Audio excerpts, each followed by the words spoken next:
Hello guys, kumusta kayo? Eto, may hawak-hawak akong polybag. Ito yung plastic na ginagamit natin sa pagbabalot ng saging, especially ng lakatan. So, kagaya ng mga nasabi ko nung mga nakaraan, kaya din kami nag-purchase ng ganito kasi nga para talaga sa lakatan. Kasi gusto ko yung produkto namin dito maging high quality. Kaya din ako pursige na magkaroon ng ganito. So, at yun ang gagawin natin. Ngayon, kung matatandaan nyo, yung aking pinusuan na lakatan nung mga nakaraang araw. Pinakita ko din yun sa inyo sa video, in-upload ko yun, I think sa Reels. So, ngayon, kailangan nating mabalot.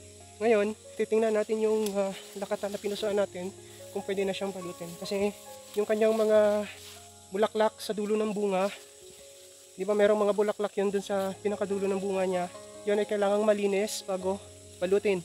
So, tingnan natin. So, ito na. Tingnan natin. Ito ba guys yung tinutukoy ko. Ito yung bulaklak doon sa pinakadulo ng bunga niya. Kailangan kasi malinis ito bago natin siya balutin.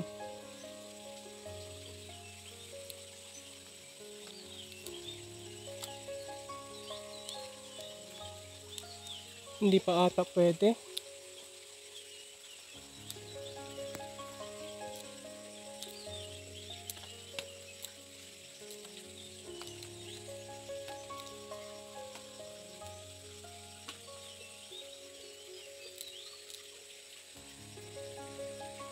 At saka basa pa naman, no? So, wag na lang muna kaya. Wag na lang muna.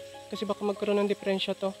Magtatanong muna din ako guys dun sa mga naglalakatan talaga kung pwedeng ganyan mag-deflower na basa yung katawan ng saging, balat ng saging.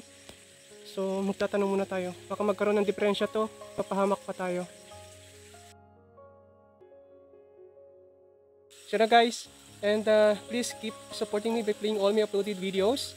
And thank you for your support. And see you in our future vlogs. Bye!